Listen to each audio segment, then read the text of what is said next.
현재 런던 빅토리아 앤 앨버트 박물관에서는 한국 특별전을 하고 있습니다. 특별전 이름이 눈길을 끄는데요. 바로 한류, 코리안 웨이브입니다. 이 박물관은 세계 최대의 공예 디자인 박물관으로 연 인원 400만 명이 찾고 있으며 최고 수준의 미술, 디자인, 퍼포먼스 박물관으로 평가받는 곳입니다. 기간도 장기간으로 작년 9월에 시작해 올 6월 말까지 예정돼 있습니다. 이 특별전을 계기로 영국 언론들에서는 관련 기사들을 계속 발행하고 있는데요. 영국의 메이저 언론사 중 하나인 가디언지에서도 한국 특별 기사를 시리즈로 냈었습니다. 가디언지의 우리와 관련된 기사들은 짧은 게 많은데 이례적으로 장문의 기사들로 채우고 있습니다. 오늘은 이 시리즈 중 한국을 방문해 작성한 기사 한 편을 소개드려 볼까 합니다. 그 제목은 K Everything, 한국 문화의 부상. 참고로 영상 한 편에 다 담기에는 너무 길어서 일부 내용은 걷어냈고 제 사족도 최소화하며 텍스트 등으로 대체했다는 점 미리 밝혀둡니다. 음악부터 영화, 기술, 음악까지 전 세계가 한국의 모든 것과 사랑에 빠졌다. 팀 애덤스가 진정한 한류를 찾기 위해 서울을 방문했다. 지난주 나는 한강 북쪽에 있는 파격적인 건물에 있었다. 바로 SM의 사옥이다. 이곳은 21세기 가장 강력한 문화적 움직임 중 하나, 즉 한국의 대중문화에서 기인한 현상인 K-POP 그 중심 중 하나다. SM의 대표이사인 이성수 씨가 K-POP의 여정을 이야기해 주었다. K-POP은 아시아 차트 점령부터 시작해 최근 엄청난 성공을 거머쥔 방탄소년단에 이르며 전 세계 구석구석까지 그 영향력을 넓히고 있다. 참고로 방탄소년단은 지난 2년간 세계에서 가장 많은 판매량을 기록한 밴드다. SM은 매년 11세 이상의 보이그룹과 걸그룹 멤버를 장기 계약으로 영입한다. 그리고 이 건물이 이들의 실제적인 집이 되도록 한다. 이곳은 내부에서 모든 것을 해결할 수 있는 공간이다. 모든 방은 기자회견, 팬미팅, 라이브 스트리밍을 할 수 있는 공간이며 한 층은 아티스트의 집으로서 아이돌이 휴식을 취하거나 음식을 해먹을 수도 있다. 또 다른 층은 음악 캠프가 있어 전 세계의 작곡가들이 차례로 찾아와 세계적으로 유행할 음악을 만들어낸다. 이 시스템을 통해 가장 성공적으로 탄생한 인물 중 하나가 바로 우리와의 대화에 참여한 태용이다. NCT 127의 리더.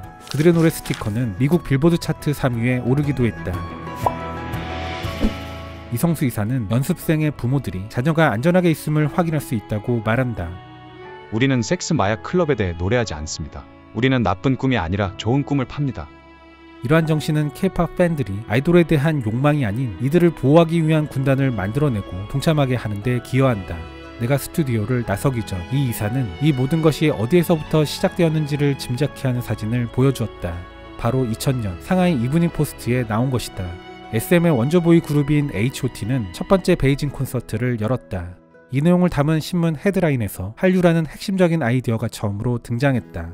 그는 이 사진에 매우 흥미로운 점이 있다라며 배낭에 태극기를 꽂은 중국 관객을 확대해 보여주었다. 이들이 태극기를 가지고 있는 이유는 단 하나였습니다. 이들이 아마 최초로 한국이 쿨하다고 느꼈기 때문일 겁니다. 지난 10여 년 동안 전 세계에 퍼진 이 코리안 쿨의 집단적 결과는 한국의 음악뿐만이 아니라 영화, 비디오 게임, TV쇼, 패션, 음식으로까지 이어졌다. 이전의 효과적인 소프트 파워, 즉 영국과 미국의 문화 수출은 경제적 제국이 건설된 것에서 이어졌다. 그러나 한국은 문화 먼저, 경제는 나중에 라는 이례적인 프로세스를 거치고 있다. 쿨한 한국이라는 생각이 먼저 수출되고 이에 삼성, LG, 현대, 기아가 부수적인 이익을 얻고 있는 것을 볼 수 있다. 최근의 현상은 가수 엘비스 프레슬리 이후 팝 아이돌을 향한 10대의 사랑이 가장 열렬한 시기라 평가받기도 한다. 짧은 한류 관광 동안 나는 하루 시간을 내어 북쪽 국경 근처로 갔다. 비무장지대 안에서 나는 쌍안경을 통해 인적이 드문 산간마을로 이동하는 북한 주민을 바라봤다. 한류에 대한 가장 조용한 반응은 이 국경 너머에서 일어난다. 수십 년 동안 이 두 라이벌 국가는 서로를 향해 확성기로 선전을 퍼부었다. 북쪽에서는 김정은을 찬양하는 노래를 주기적으로 크게 틀어댔다. 남쪽에선 최근 몇 년 동안 방탄소년단, NCT, 소녀시대 등의 K-POP을 거대한 스피커를 통해 틀었다. 일부 탈북자에 따르면 K-POP 선전은 효과적이었다. 모든 외부 매체와의 접촉이 금지되었음에도 K-POP은 평양에서 사람들의 귀를 유혹하는 것처럼 보인다. 부드럽게 퍼지는 파괴적인 가사는 CD, 하드드라이브 등으로 밀반입된 중독성 있는 한국 드라마와 함께 문화적 트로이 목마로 묘사된다. 한류가 가장 폐쇄적인 사회에도 침투할 수 있다는 것. 이는 한국의 창작자로 하여금 자신들의 작품이 침범할 수 없는 영역이 없을 것이라고 믿게끔 용기를 북돋았을 것이다. 한국계 미국인 저널리스트인 윤희용 씨는 자신의 책에서 이문원 문화평론가의 말을 인용해 이 업계의 대담성을 언급한다. 즉 대중문화를 미국에 판매하고자 시도했던 나라는 거의 없다라는 것이다. 그러나 이러한 도전은 K-POP, K-드라마가 아시아 전역에서 우수한 성적을 보였던 약 10년 동안에도 서구에서는 완강한 저항에 부딪혔다. 한류가 이토록 퍼지리라 생각하지 못한 영어권 세계에서 의외의 기폭제가 된 것은 강남스타일이었다. 강남스타일은 고급차가 즐비하고 성형수술에 집착하는 엘리트들에 대한 풍자다. 이는 한국 문화의 진지함을 받아들이고자 하는 생각과 대립되는 쉽고도 불손한 정신을 노래한다. 이 아이러니와 뉘앙스는 다른 한편으로는 서양 사회가 독점하고 있다는 안일한 의식이 위협받을 수 있다는 극적인 증거를 제공하기도 했다.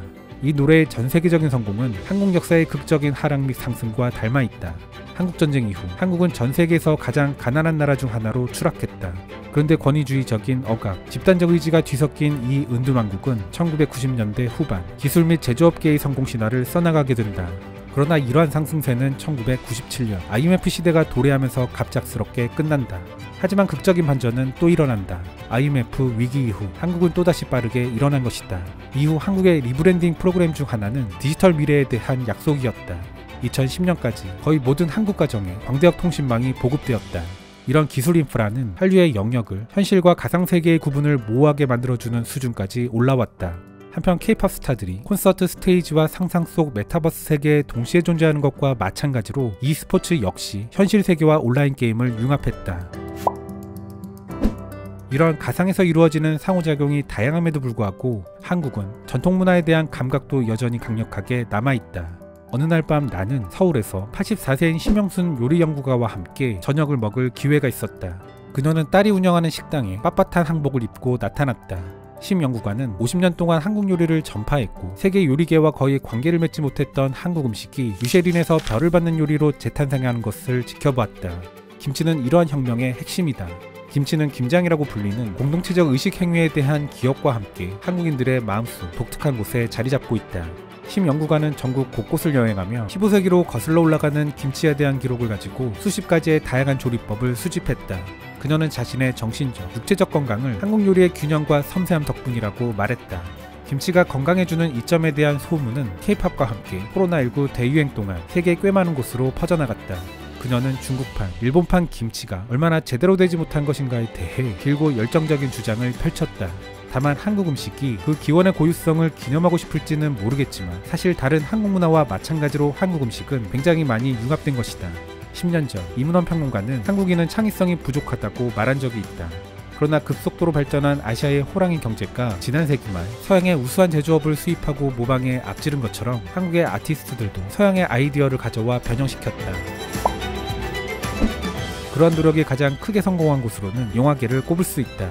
헐리우드가 점점 더 커지는 마블 프랜차이즈를 반복해서 내는 동안 한국은 1970년대 헐리우드가 만들었던 작가 주도적인 영화의 제작 방식을 택했다. 봉준호 감독의 기생충은 그러한 변혁을 상징한다. 이 영화는 어떤 종류의 가치를 예찬하는 것이 아니다. 불평등, 개그, 빈자와 부자에 대한 날카롭고 공감할 수 있는 내용, 즉 오늘날 미국의 주류 영화가 대부분 침묵하는 주제를 뛰어난 현대적 스토리텔링으로 풀어냈다. 넷플릭스에서 선보인 오징어 게임 역시 자본주의에 뒤늦게 들어선 나라에서의 목소리를 장난스럽고 강박적이면서도 잔인하게 풀어내 목소리를 높였다. 오징어 게임은 넷플릭스가 가지고 있던 모든 기록을 깼다. 이러한 문화의 성공은 더 많은 한국산 수출품이 다른 나라를 찾아갈 여지를 열어준다. 내가 서울에 있는 동안 굉장히 독특한 드라마인 이상한 변호사 우영우가 넷플릭스 세계 시청률 차트에서 1위를 차지했다. 이 드라마의 주인공인 박은빈 배우는 27년 전 TV 드라마의 아역으로 데뷔했다. 그녀는 내게 전 세계 관중들 앞에 다가서는 것이 얼마나 기쁜 일인지에 대해 말했다. 우리가 이제 우리나라에 더 많은 것을 세계와 공유할 수 있다는 게 환상적이에요. 여기에는 서구 시청자를 확보하기 위해 수정을 가할 필요가 없다는 자신감도 묻어났다. 한국에서 먹히는 것은 이제 밖에서도 먹힌다. 방진아 씨는 해외문화 홍보원 과장이다. 그는 13년간 근무하면서 한류라는 작은 파도가 거대한 해일로 변하는 것을 지켜봤다. 약 10년 전 우리는 큰 변화가 일어남을 느꼈습니다. 이전엔 외신이 다루는 한국 보도가 거의 국방에 관한 것이었죠. 하지만 이젠 K-POP과 K-클래식, K-무비 등 문화에 대한 것이 주류를 이루고 있어요. 이 기간 한국에 대한 기사 수도 3배나 늘었습니다. 나는 방 씨에게 좋은 국가 지수라는 흥미로운 지표를 알려줬다. 이 지수는 국가들이 자신들에 대한 긍정적인 개념을 판매하는데 얼마나 효과적인지를 정량화한 것이다. 작년 한국은 전 세계 문화적 영향력 부문에서 6위를 차지했다. 그리고 영국은 23위였다. 이후 기사는 퇴보하는 영국의 문화적 영향력에 대해 자주하며 마칩니다. 참고로 좋은 국가지수의 문화면은 파워나 산업 규모 이런 걸 측정하는 게 아닙니다. 상위권 순위를 보면 쉽게 느끼실 수 있는데요. 문화면 10위 안에 든 국가들은 전부 유럽 국가들이며 유일하게 우리나라만 비유럽 국가입니다. 한류의 문화적 파워와는 별도로 한국의 문화 자체가 세계에 긍정적 영향을 미치고 있다고 평가받고 있다는 겁니다. 하지만 추가로 덧붙이자면 아쉽게도 우리나라의 국가 종합 순위는 37위로 이전 26위에서 많이 내려왔습니다.